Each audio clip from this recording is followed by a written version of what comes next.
pessoal, tudo bem? Bem-vindo a mais um vídeo aqui no meu canal. Imaginem por um momento que a Primeira Guerra Mundial, que começou lá em 1914, ainda não tivesse terminado e os bisnetos dos primeiros soldados ainda estivessem lutando e todas essas gerações tivessem visto o avanço da tecnologia militar ir dos tanques até os drones. Pronto, agora vocês têm uma ideia de quanto tempo durou o conflito entre a Inglaterra e a França, que ficou conhecido como Guerra dos 100 Anos. A disputa entre os dois países não só interferiu na relação deles com outras nações, como também na política interna, contribuindo até para a criação das suas identidades nacionais. Mas, falando das mudanças ocorridas em 100 anos, até as roupas mudaram. Por exemplo, os soldados da Primeira Guerra Mundial não tinham nada parecido com os tecidos tecnológicos da Insider. Eles são confortáveis, não seguram o suor e não esquentam no corpo, além de serem feitos com matérias-primas naturais e biodegradáveis, que agridem menos o meio ambiente. Dá até vontade de usar os produtos da Insider de uniforme. E até isso é fácil de fazer. Basta dar uma olhada na aba Kits no site deles, onde você pode encontrar grandes números de combinações, tanto para eles quanto para elas. Tem kits de camisetas e underwear, de roupas esportivas e até para negócios. Tudo com um desconto especial. E falando em desconto, a Insider saiu na frente e antecipou o Black November, oferecendo os melhores preços do ano. Até o fim de outubro, o cupom da Insider para o pessoal que está assistindo esse vídeo é cumulativo com as promoções do site. Então dá para conseguir até 40% de desconto nas peças. Basta usar o cupom RESULT15 ou o link que eu vou deixar aqui embaixo. Mas é bom correr, porque os estoques são limitados. Bom, agora vamos ao vídeo de hoje. Em primeiro lugar, a Guerra dos 100 Anos não durou 100 anos. Ela se estendeu por um total de 116 anos, mas ela não foi ininterrupta, ou seja, ninguém ficou lutando durante 116 anos sem parar. A guerra se caracterizou por períodos de luta separados por outros de paz, que chegaram a durar décadas. Ela também acabou se estendendo para outras disputas, por exemplo, na Bretanha, e em Castela e em Portugal, além de se misturar a problemas internos, como a Guerra das Rosas na Inglaterra e disputas políticas na França. A história de conflitos entre a França e a Inglaterra já era bem longa na época, entre outras coisas porque os reis ingleses mantinham grandes possessões em territórios franceses. Na época de Ricardo Coração de Leão, de quem eu falei em um outro episódio aqui no canal, quase metade da França pertencia aos reis da Inglaterra. Por causa da maneira como o sistema feudal era organizado, isso fazia do rei da Inglaterra vassalo do rei da França nesses territórios. Eu expliquei sobre o funcionamento da vassalagem no episódio sobre Carlos Magno.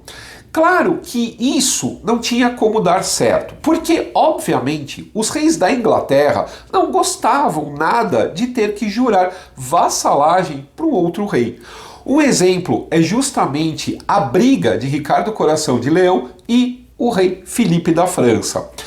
Na época de Ricardo e nas décadas seguintes, esses territórios ingleses no continente foram sendo perdidos, até que em 1259 só restava o Ducado da Gasconha no sul. O problema é que, como se não bastasse ter que jurar vassalagem por causa dessa relação feudal, os franceses viviam tentando interferir nos assuntos internos da região.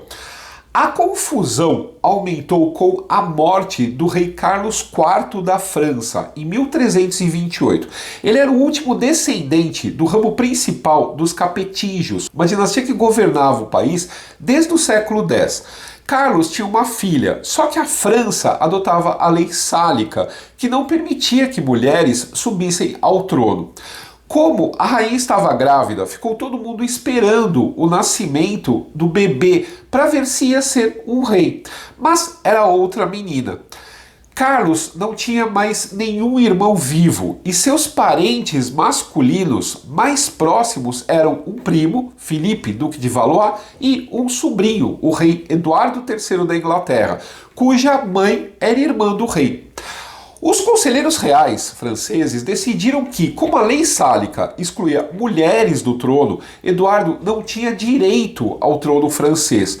Portanto, escolheram o Duque de Valois, que subiu ao poder na França como Filipe VI. Eduardo, obviamente, não ficou nada satisfeito em ter sido preterido.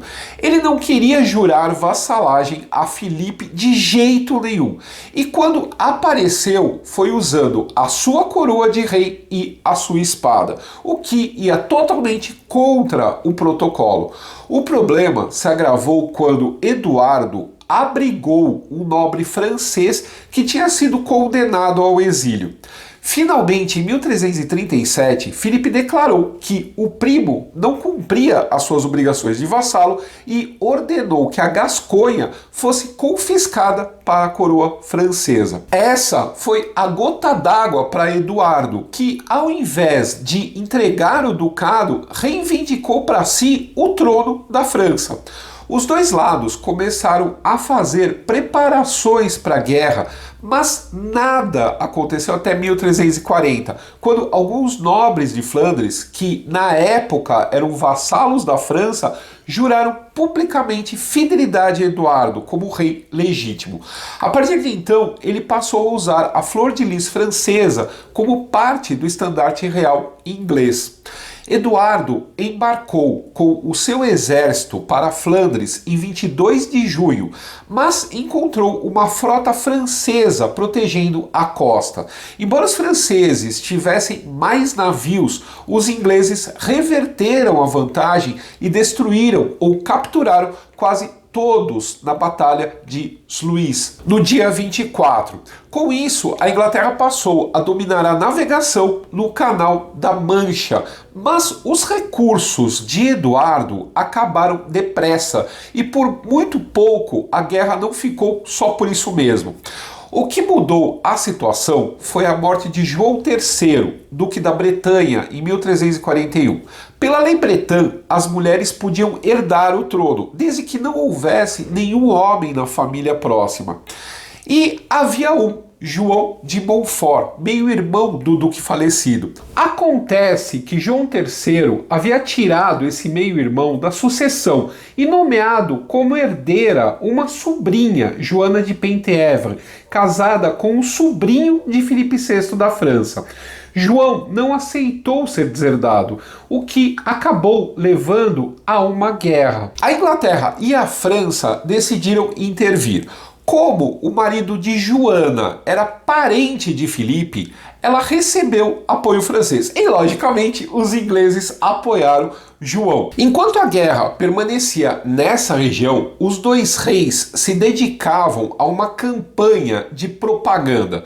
Eduardo tentou angariar suporte na França, mandando colocar proclamações na porta de várias igrejas, enquanto Filipe não perdia a oportunidade de ressaltar as tradições reais francesas que o colocavam como legítimo herdeiro. Em 1345, Eduardo resolveu melhorar as suas táticas, mandando uma expedição para tentar retomar a Gasconha.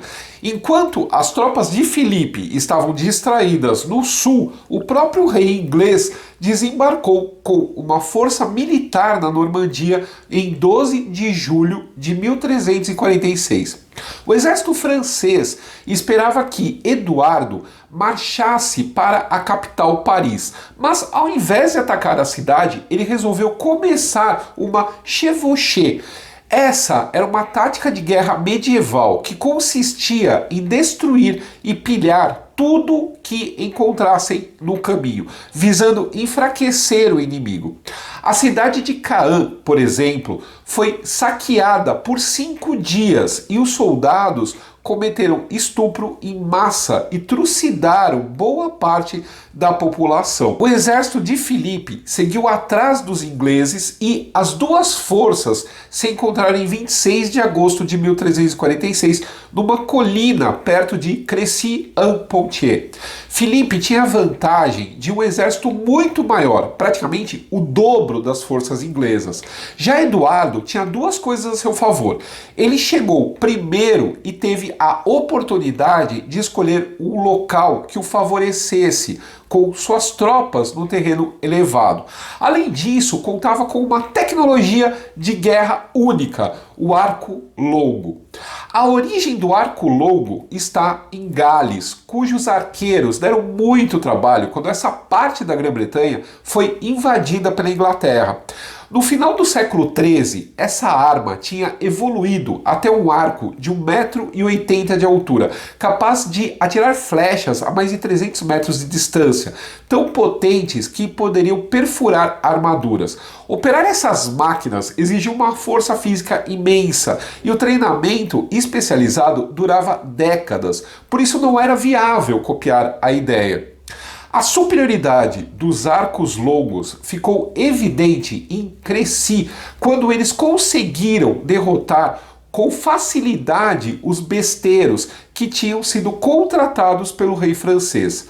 A besta é mais fácil de ser usada, mas não tem o mesmo alcance e potência. Já a cavalaria pesada francesa ficou presa na lama e nos buracos cavados pelos ingleses morro acima. Assim, acabou se tornando alvo fácil para os arqueiros. O resultado foi uma derrota desastrosa para os franceses. Só de cavaleiros nobres foram contados mais de 1.500 corpos no campo de batalha, que incluíram o rei da Boêmia, 9 príncipes, um duque e um arcebispo. Enquanto isso, os ingleses tiveram cerca de 40 baixas, contando nobres e plebeus.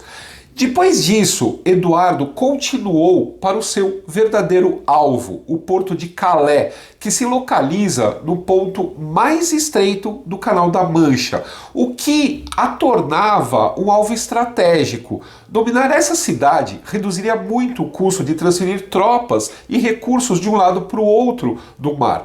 Calais foi capturada em 1347. Depois de quase um ano de cerco, e ficou nas mãos da Inglaterra por mais de 200 anos.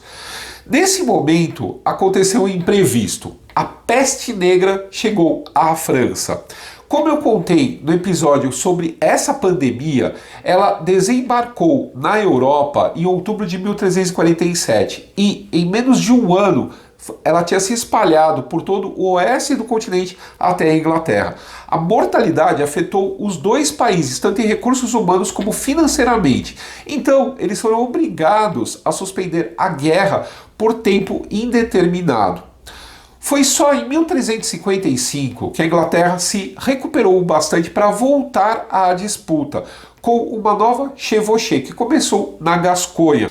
Ela foi liderada pelo filho de Eduardo, que tinha o mesmo nome do pai, mas ficou conhecido como Príncipe Negro, provavelmente por causa da cor do seu escudo ou da sua armadura. Ninguém sabe com certeza o motivo desse apelido. Ele passou o resto do ano pilhando a região e depois do inverno foi ainda mais longe, chegando à França Central. Durante o intervalo da guerra, o rei Filipe da França tinha morrido e agora reinava o filho dele, João II. João marchou com seu exército e alcançou os ingleses perto de Poitiers. O príncipe negro percebeu que estava em desvantagem e tentou abrir negociações de paz, mas João exigiu que ele se rendesse. Como isso era considerado uma desonra para um cavaleiro, o príncipe se recusou e se preparou para a luta. A Batalha de Poitiers ocorreu em 19 de setembro de 1356 e mais uma vez os ingleses conseguiram reverter a vantagem dos inimigos. Só que dessa vez a culpa caiu sobre os franceses, que se desorganizaram e não conseguiram se aproveitar do tamanho maior do exército. Quando os dois lados já estavam cansados, um grupo de cavaleiros ingleses que estavam escondidos na floresta, avançou sobre a retaguarda inimiga e capturou um grande número de nobres, inclusive o rei João e um de seus filhos. Quanto mais alta a posição de um nobre, maior o resgate que se pedia por ele. Então, imagina os valores que os ingleses pediram por um rei e um príncipe. Além disso, com a falta do rei, o país caiu no caos, apesar dos esforços do Delfim Carlos, que assumiu a regência no lugar do pai. Para Eduardo da Inglaterra, esse era o momento perfeito para ser reconhecido como rei da França. Em 1359, ele desembarcou de novo no país e tentou marchar até Reims, onde tradicionalmente os reis franceses eram coroados. Só que os habitantes se prepararam e defenderam a cidade, que resistiu ao cerco. Eduardo tentou ir para Paris, que também resistiu. Então ele se moveu até Chartres. Ali, na segunda-feira depois da Páscoa, suas forças foram atingidas por um desastre bizarro, uma chuva de granizo tão forte que matou mais de 1000 soldados. Esse fenômeno foi considerado uma intervenção divina que o convenceu a entrar em negociações de paz. E em 8 de maio de 1360, a Inglaterra e a França assinaram o Tratado de Bretigny. Eduardo conseguiu o reconhecimento da sua soberania, não só na Gasconha, mas no resto da Aquitânia, em troca de abandonar a sua reivindicação ao trono francês. Esses domínios foram mais tarde concedidos ao Príncipe Negro. O rei João da França foi trocado por um grupo de reféns, incluindo 2 dos seus filhos. Em 1362, um desses príncipes escapou da Inglaterra e João, com muito mais honra do que bom senso, se ofereceu para voltar ao cativeiro, onde acabou morrendo 2 anos mais tarde. O novo rei da França, Carlos V, dedicou seus primeiros anos a recuperar a ordem, já que com a paz ele podia direcionar os recursos financeiros para a reconstrução do país. Mas não é que ele não tivesse nada com que se preocupar. A guerra de sucessão da Bretanha tinha sido vencida pelo filho de João de Montfort, apoiado pela Inglaterra. E uma outra guerra civil tinha começado em Castela, também com envolvimento de ingleses e franceses. O apoio do Príncipe Negro a um dos lados em Castela foi um dos motivos que levou vários nobres da Aquitânia a protestar contra ele para o rei Carlos da França, que imediatamente convocou o príncipe para a corte de Paris, como se fosse um mero vassalo. Ele se recusou e Carlos declarou o tratado nulo. Os franceses invadiram a Aquitânia em 1370 e começaram a recuperar território. Um ano depois, o Príncipe Negro retornou à Inglaterra porque estava muito doente. Quem assumiu a liderança foi o irmão dele, João de Gante, Duque de Lancaster. Junto com o Duque da Bretanha, ele começou outra chevauchée em 1373, partindo de Calais. Só que o exército francês estava mais organizado e os ingleses encontraram resistência. O clima também não ajudou. E embora eles tenham conseguido chegar à Gasconha, na outra ponta do país, perderam uma quantidade enorme de homens e cavalos, sem conquistar nada. Pausa para uma outra onda de peste negra que levou a uma trégua assinada em 1375. Nesse novo intervalo, as coisas mudaram absurdamente. O Príncipe Negro morreu em 1376 e o pai dele, Eduardo III da Inglaterra, no ano seguinte. Ele foi sucedido pelo neto mais velho, Ricardo II, que tinha 10 anos na época. Na França, Carlos V faleceu em 1380 e subiu ao trono o seu filho Carlos VI, que também era uma criança. Por causa disso, os dois países se viram às voltas com problemas internos, como revolta de camponeses. Enquanto isso, o Duque de Lancaster se casou com uma princesa de Castela e tentou tomar o trono para si, lutando contra o seu cunhado Henrique, que por sua vez era apoiado pelos franceses. Ao mesmo tempo, Henrique também disputava o trono de Portugal contra o rei João I. Isso levou à criação da aliança entre Portugal e a Inglaterra, a mais duradoura do mundo, que está em vigor desde 1386. Dom João saiu vitorioso contra Henrique na Batalha de Aljubarrota, mas o Duque de Lancaster não conseguiu tomar o trono de Castela e voltou para a Inglaterra. Em 1392, Carlos VI da França sofreu o primeiro de vários episódios psicóticos e por causa desses problemas mentais, a rainha e vários conselheiros formaram uma regência. Enquanto isso, Ricardo II da Inglaterra tentou limitar o poder dos nobres que reagiram com uma rebelião. Um dos rebeldes era o seu primo Henrique, que havia se tornado herdeiro da Inglaterra porque Ricardo não tinha filhos. O rei tentou excluí-lo da sucessão e Henrique o derrubou do trono em 1399, sendo coroado como Henrique IV. Essa questão de sucessão e os problemas causados pela Guerra dos 100 Anos dariam origem à Guerra das Rosas, uma guerra civil inglesa entre os Yorks e os Lancasters, que durou a maior parte do século XV. Por conta dessas confusões todas, a guerra ficou dormente por vários anos, mas não foi esquecida. A tática nesse período era apoiar o enfraquecimento do poder um do outro.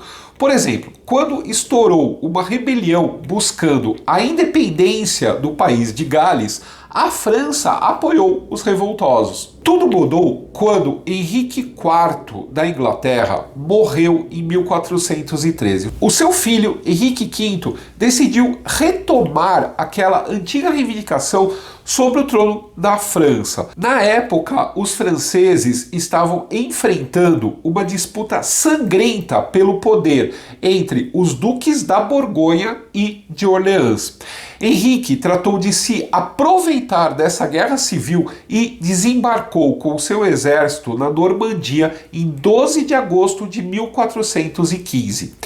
Ele capturou a cidade de Harfleur e começou a marchar para o norte até ser interceptado pelas forças francesas em 22 de outubro, perto do vilarejo de Azincourt. Para você que gosta de Shakespeare, você deve se lembrar do discurso do rei antes da batalha, no dia 25 de outubro, dia de São Crispim. E não é à toa que essa se tornou uma das batalhas mais célebres da história inglesa. Os franceses tinham um exército 4 vezes maior, mas outra vez eles não foram páreos para os arcos longos. Foi praticamente uma repetição da Batalha de Crécy, com a cavalaria francesa atolando na lama e virando alvo fácil para os arqueiros franceses. Os ingleses capturaram tantos soldados que Henrique tomou uma decisão controversa. Ele ordenou que os prisioneiros fossem executados, poupando apenas alguns nobres de postos mais altos que valiam um bom resgate. Segundo contemporâneos, eram tantos prisioneiros que ele temia que esses soldados se rebelassem, mas alguns pesquisadores acreditam que, na realidade, o objetivo era aterrorizar o inimigo. De qualquer modo, com a batalha perdida, os franceses decidiram recuar ao anoitecer. Eles perderam mais de 6.000 homens em apenas um dia de batalha, incluindo boa parte do comando militar e mais de 100 nobres, incluindo 3 duques.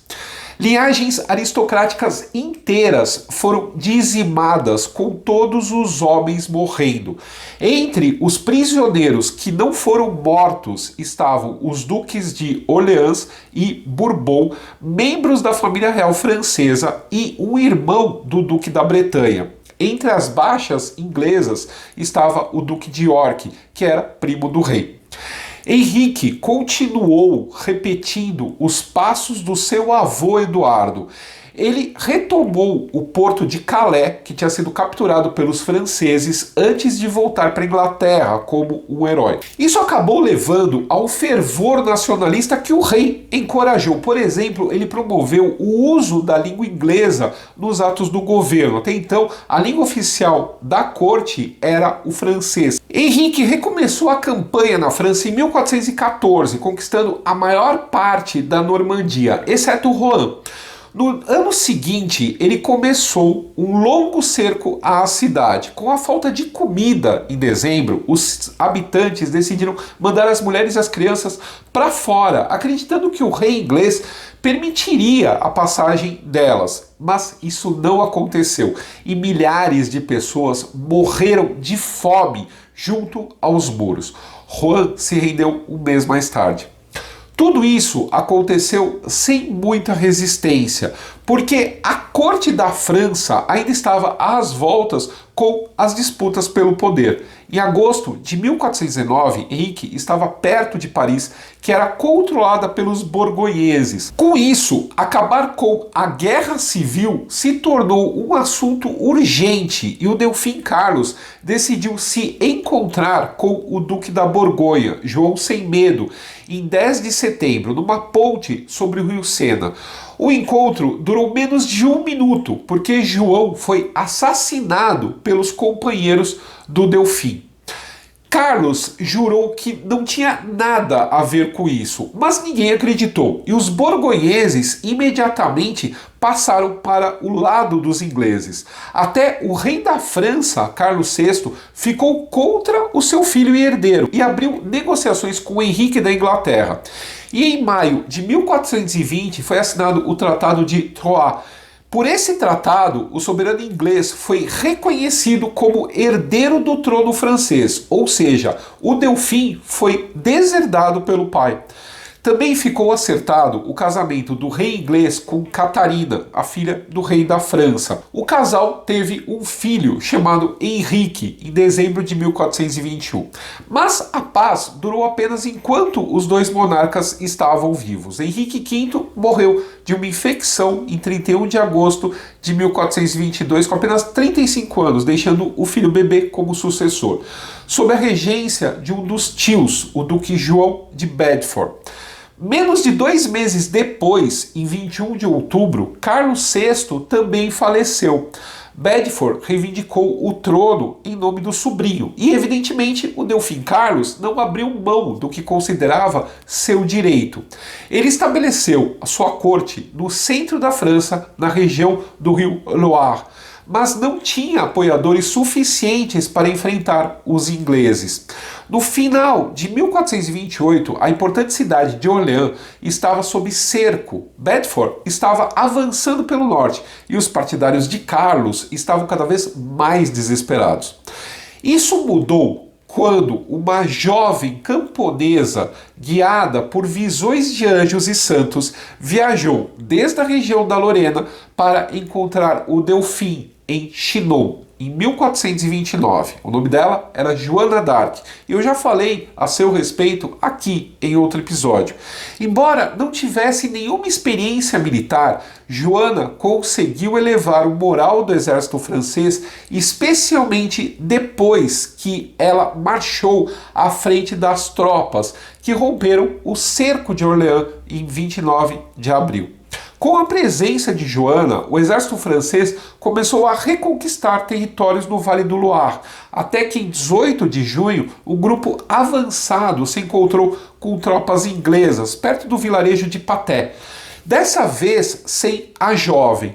Como em Crécy e Azincourt, foi uma batalha de cavalaria pesada contra arqueiros, mas o resultado foi bem diferente. Os cavaleiros franceses atropelaram os ingleses antes que eles estivessem prontos para atacar. Massacraram os arqueiros e capturaram quase todos os comandantes inimigos. Com a vitória em Patay, o caminho dos franceses ficou aberto até Reims, onde os reis eram sagrados. A mesma cidade que recusou receber Eduardo III 70 anos antes, abriu seus portões para o Delfim, que foi coroado como Carlos VII na Catedral de Reims em 17 de julho de 1429. Joana estava ao lado dele, carregando seu estandarte. Outras cidades começaram a reconhecer Carlos como seu soberano, mas Paris, que ainda estava sob controle do Duque da Borgonha, se recusou. Joana d'Arc liderou uma tentativa de tomar a cidade,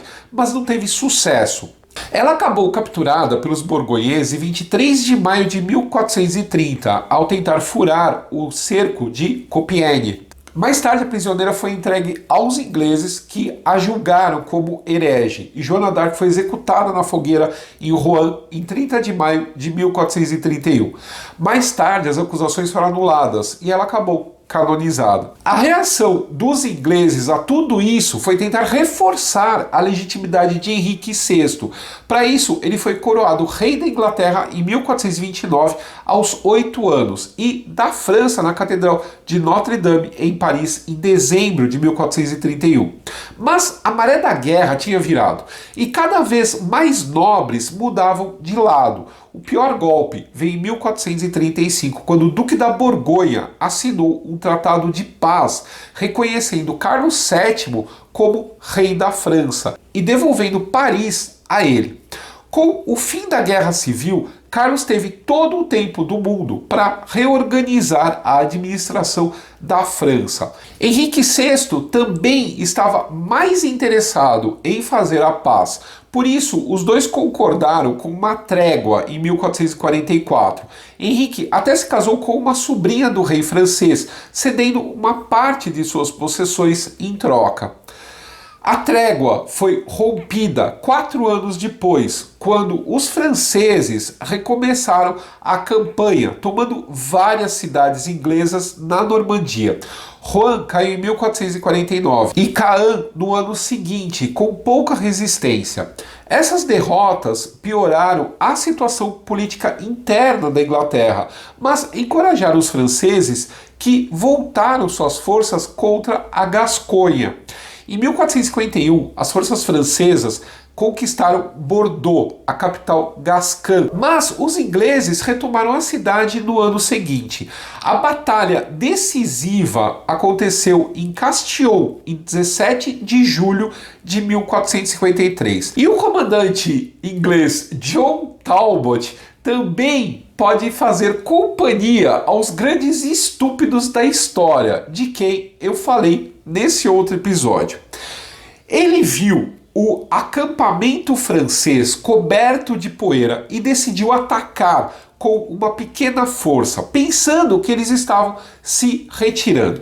Na verdade, os franceses tinham acabado de dispor os seus canhões de pólvora e mandado todo mundo que não fosse soldado para fora do campo de batalha.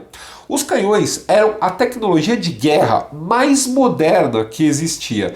A era do arco longo já estava com seus dias contados. Quando percebeu que estava em minoria, Talbot podia ter recuado. Mas, ao invés disso, ele decidiu que a honra era mais importante e mandou que seus homens atacassem. Talbot e seu filho foram mortos na batalha e o restante da guarnição se rendeu 2 dias depois. Os franceses tomaram Bordeaux em 19 de outubro e assim os ingleses perderam todas as possessões no continente, exceto Calais, que só foi tomada pelos franceses em 1558. A Batalha de Castillon é considerada na prática o fim da Guerra dos 100 Anos. Embora tecnicamente a França e a Inglaterra tenham permanecido em conflito até 1475, quando foi assinado um tratado de paz. Mesmo assim, os reis da Inglaterra continuaram reivindicando o título de reis da França até 1803. Um dos efeitos da Guerra de 100 Anos foi fortalecer a identidade nacional, tanto da Inglaterra quanto da França. Tanto as vitórias de Henrique V quanto as de Joana d'Arc ajudaram a reforçar o orgulho dos dois povos. Até então, dentro do feudalismo, as pessoas se identificavam mais com os senhores locais. Não importava muito quem estava acima deles. A partir daí, franceses e ingleses passaram a se reconhecer como povos, o que abriu caminho para a centralização desses países como estados nacionais, que é uma das características da Idade Moderna. Bom, pessoal, e aí? Gostaram dessa confusão toda? É muito rei, é muito Henrique, é muito Carlos, é muito isso, é muito aquilo. Eu sei, eu entendo, eu também fico confuso. Mas eu acho que deu para dar uma geral aí a respeito do que foi a Guerra dos 100 anos, que na verdade durou 116, e como eu falei, teve toda essa tecnologia envolvida e essa questão do orgulho nacional, essa questão da identidade nacional que acabou sendo criada durante esses conflitos, que é uma parte muito importante da história. Bom, pessoal, é essa a história que eu queria contar hoje para vocês.